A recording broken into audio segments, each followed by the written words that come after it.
And for more on this, we're now delighted to be joined over the telephone by our guest for the afternoon, Dr. Islam Tharwat, the technology expert. Dr. Islam, good afternoon to you, sir. Good afternoon, sir. Thank you so much, sir, for your time. Let's start first and foremost, Doctor, by discussing the main objectives of the Social Insurance Authority's digital transformation project. Well, it's really good news to see that digital transformation journey of Egyptian government to be extended to reach this important entity, because it's directly affecting millions of Egyptian citizens.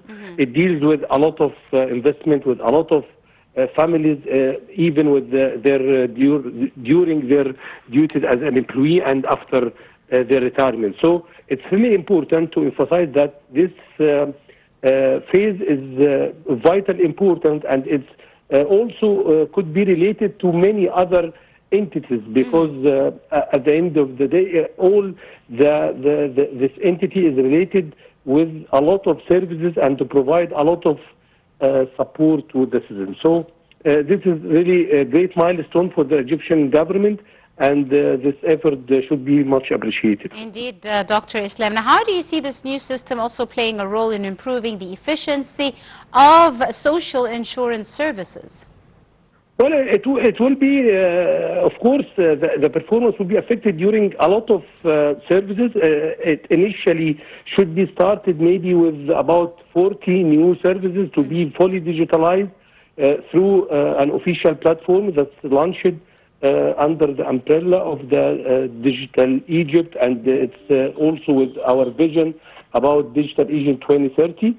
Then it should be extended to maybe include about 90 services. All these services should provide a lot of support for the citizens during their normal transaction, maybe according to any governmental operation or procedures. And also it could all provide a great government or governance platform to ensure that we meet all the standards and the requirements, including the transparency, including maybe to speed up the operations and to provide more opportunities for the citizens. So it's really a huge amount of services. It's more than 90 services. So I'm pretty sure that it will be very useful for all the participants. Indeed. Now, Dr. Islam, also this digital system is expected to make it easier for citizens to access issues like insurance, pension services, medical records, etc. How do you see this in helping with timestamps, enhanced security as well, and verification for citizens? Well, the concept of the security and verification is also should be directly governed by other systems, and because the systems will not act in an independent way, it should be connected with other systems.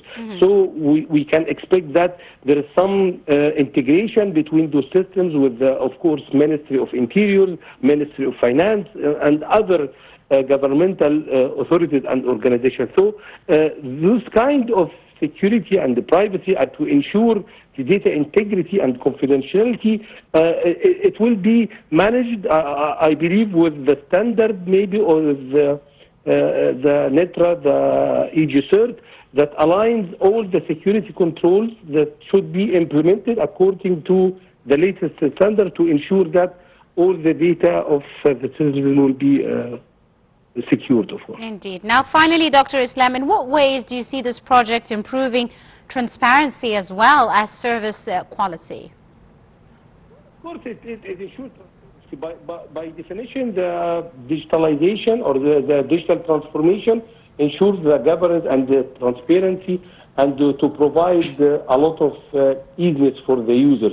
However, I truly believe we need maybe to also integrate the state of the art of the technology with the AI tools and technologies to improve the services and to provide new generation of services that we weren't used to have it in Egypt.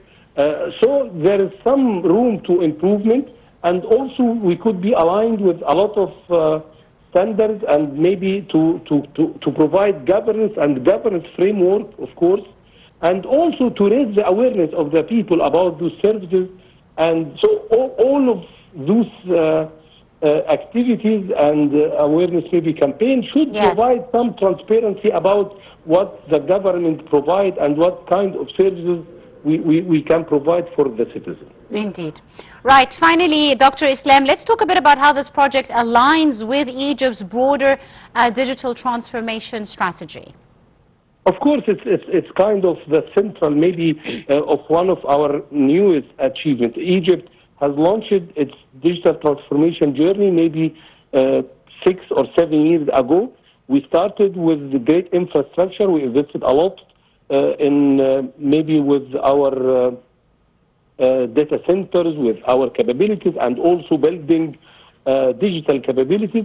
And after that, we built a lot of systems. And I'm sure that each citizen of us when is trying maybe to reach out to any governmental authority, he can feel the differences. Now we can, there's a lot of maybe speed up with the process, with the procedures, and we can finish it more easily.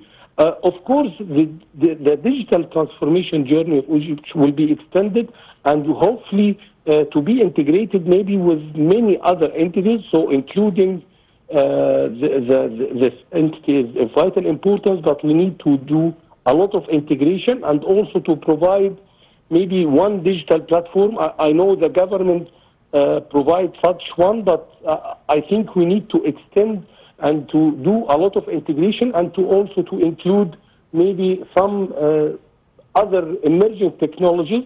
And this is something we can see with the change maybe of the National Council of Artificial Intelligence, and also we can include now the emerging technologies like the quantum computing, the blockchain. So relying on newest and emerging technologies, of course, will provide a lot of great services, and this, of course, will be reflected to the all citizens. Right, we'll have to leave it at that. Dr. Islam Tharwat, our technology expert, thank you very much, sir, for your time and your insight and for joining us on today's edition of Cairo Local Time.